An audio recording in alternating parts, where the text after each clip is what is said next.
सवाल इंडिया का में आपका स्वागत है। मैं हूं संकेत उपाध्याय। नफरत गैंग पर कितनी नकेल कसी गई है? दरअसल हुआ क्या है कि इस वीकेंड में एक गिरफ्तारी और हुई जिसके बारे में हम यहां पर जिक्र करते आए हैं। दीपक त्यागी उर्फ यति नरसिंहानंद, वो गिरफ्तार तो हो गए, लेकिन आप ये जान लीजिए कि पहले उनको गिरफ्तार किया किसी और मामले में और आज अभी जाकर के उसमें कुछ और धाराएं जोड़ी गई हैं। बड़े सवाल बहुत सारे हैं और बहुत सारी बातें हैं जिसका जवाब देना पड़ेगा प्रशासन को। सबसे पहली बात, 4 हफ्ते लगते हैं गिरफ्तारी करने के लिए। 4 हफ्ते, एक ऐसी चीज जो कि यहां इस कार्यक्रम में बार बार लोग आकर के कानून की बात और कानून के जो जानकार हैं वो बार बार आकर के ये चीज बोल रहे हैं कि 4 हफ्ते नहीं लगने चाहिए। ये 4 दिन का भी काम नहीं है, ये 2 दिन का या 1 दिन में ये होने वाली कार्रवाई है। तो अव्वल तो 4 हफ्ते लगे, उसके बाद भी अभी भी बहुत सारी ऐसी चीजें हैं इस नफरत गैंग के खिलाफ जो नहीं की गई। आइए इसीलिए नजर डालते हैं सवाल इंडिया का पे कि क्या सवाल हम पूछना चाहते हैं। नफरत गैंग पर नकेल, क्या आधे मन से आधा इंसाफ दे रही है पुलिस? देखिए, एक कारण है जिस वजह से हम ये चीज बोल रहे हैं। नरसिंहानंद जरूर गिरफ्तार हुए हैं, लेकिन बाकी सदस्यों का क्या होगा? और क्या सबसे बड़ी बात, अदालत की फटकार के बाद खाना पूर्ति कर रही है पुलिस कि भाई कुछ करते हुए दिखाना है तो इस वजह से चलो थोड़ी सी गिरफ्तारी दिखा दो। बाकी सारी लोगों को गिरफ्तार क्यों नहीं किया है? इतना टाइम क्यों लग रहा है? 4 हफ्ते बाद भी धीरे धीरे धीरे करके कार्रवाई, रेंग रहे हैं बिल्कुल, जबकि अदालत में यह मामला 22 जनवरी को आ सकता है। मैं स्वागत करना चाहता हूं साधना भारती, प्रवक्ता हैं कांग्रेस पार्टी के, आलोक वत्स नेता बीजेपी, विकास पांडे बीजेपी समर्थक और पूर्व डीजीपी उत्तर प्रदेश के विक्रम सिंह। अब से कुछ ही देर में विनोद अग्निहोत्री जी भी हमारे साथ जुड़ जाएंगे, वरिष्ठ पत्रकार। मैं सबसे पहले विक्रम सिंह जी आपसे शुरू करना चाहता हूं। एनडीटीवी के कार्यक्रमों में लगातार इस विषय पर आके आपने बार बार इस चीज का जिक्र और उल्लेख किया है कि किस तरीके से यहां पर विलंब हुआ है, देरी हुई है, और अगर कार्रवाई की जाती तो यह कार्रवाई तुरंत की जा सकती थी, 1 या 2 दिन के अंदर अंदर की जाती थी। आज 4 हफ्ते होने आए हैं और उसके बाद भी जो गिरफ्तारी हुई है, एकदम रेंग रेंग कर धीरे धीरे गाड़ी पैसेंजर ट्रेन की तरह चल रही है। आप बिल्कुल ठीक कह रहे हैं संकेत जी। जबकि पुलिस का काम और कानून व्यवस्था एक दिशा और एक अनुभूति के आधार पर चलता है, जिसको कहते हैं, हालांकि उपमा गलत हो सकती है, जिसको कहते हैं हंटर की चोट की तरह अगर संदेश खड़ा नहीं गया तो ये मान के चलिए कि इसमें कोई काम होने वाला नहीं है। आपने सही कहा, ये रेंग रेंग करके नहीं, ये बिल्कुल भूखे भेड़िए की शेर की तरह जाकर के इनको गिरफ्त में पहले ही ले लेना चाहिए था।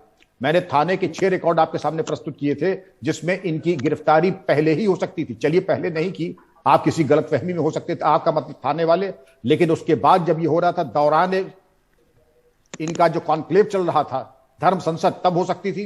उसके बाद तो यहां पर तो कह रहे थे ये तो हमारे साथ है, निष्पक्षता कंधे पे हाथ रखकर बड़ी आत्मीयता के साथ जो वार्तालाप हो रहा था, तो संदेश तो ये जा रहा है कि इन्होंने बड़े अनमने ढंग से कार्रवाई की, और वो भी कार्रवाई तब की, अगर आप इस पे गौर करें तो इलेक्शन कमीशन ने जब मॉडल कोड ऑफ कॉन्डक्ट लागू कर दिया तो ये कहने के लिए राज्य सरकार का इसमें कोई लेना देना नहीं है, पुलिस ने स्वप्रेरणा से इसमें कार्रवाई की है। देखिए, इस तरीके से पुलिस का काम नहीं चलता है।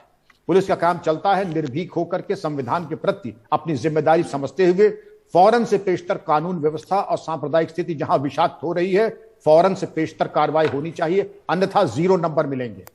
विक्रम सिंह जी, मैं आपसे यह भी पूछना चाहता हूं, आपने देखा होगा कि यहां सैटरडे में गिरफ्तारी हुई, लेकिन बाद में पता चला वो ये नफरत के मामले में नहीं, वो किसी और मामले में गिरफ्तारी हुई।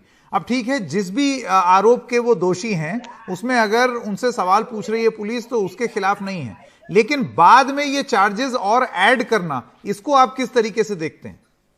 इसको मैं इस तरीके से देखता हूं आदरणीय संकेत जी, कि जब हम उदार दृष्टिकोण अपनाते हैं तो हम इसको किसी दूसरे मसले में लाकर, जैसे किसी भी शातिर दिमाग के अपराधी की जब गिरफ्तारी होती है तो ये मान के चलिए उसके ऊपर कई केसेस होते हैं, तो उस केस को जिसको जनता की मेमोरी फाइल से उतर जाती है उससे ला करके हम पहले गिरफ्तार करते हैं, फिर बाद में बाकी धाराएं, बाकी केसेस के वारंट हम उसके ऊपर सर्व करते हैं, जिससे कि ये आरोप न लगे कि हमने आपको पहले इस प्रकरण में गिरफ्तार किया। ना, हम ऐसा दुस्साहस नहीं किया, हमने गिरफ्तार किया आपको किसी दूसरे प्रकरण में। बाद में हमारे कृपापूर्ण संज्ञान में यह तथ्य आया कि आप इसमें भी शामिल थे, संलिप्त थे, फिर हमने वो धाराएं आपके ऊपर लगाई बड़े अनमने ढंग से। आपने सही कहा ना, अनमने ढंग से, बड़े ही असमंजस की स्थिति में, किंकर्तव्य विमूढ़ होकर के, तो संदेश तो बिल्कुल स्पष्ट है कि हमने अपनी अनिच्छा, अपनी असहजता और अपनी बिल्कुल निष्पक्षता के ऊपर तो प्रश्न चिन्ह लगा ही दिया।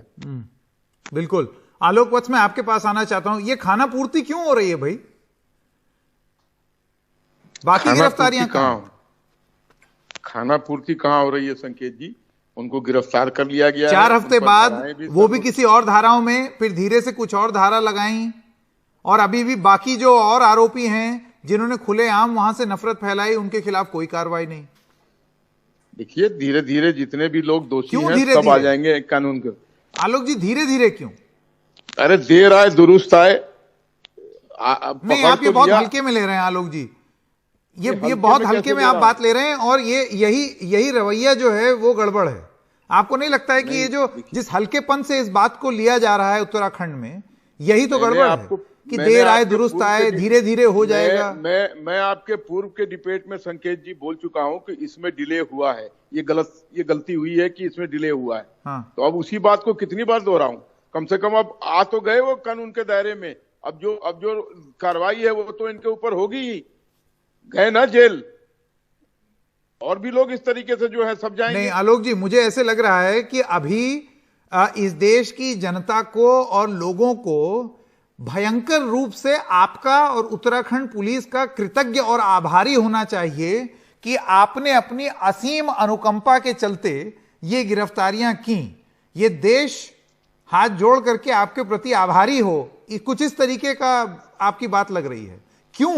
नहीं, क्या ये बात सच नहीं है कि जब अदालत की फटकार पड़नी शुरू हुई तब ये अकल आई है? 4 हफ्ते से कहां थे? वो तो मैंने कहा ना कि इसमें देरी हुई है। अब किन कारणों से हुई है मैं वहां पे था नहीं, लेकिन देरी हुई है, इस बात को तो मैं एडमिट कर रहा हूं। हाँ। इतनी देरी नहीं होनी चाहिए थी, कम से कम 1 वीक के अंदर गिरफ्तार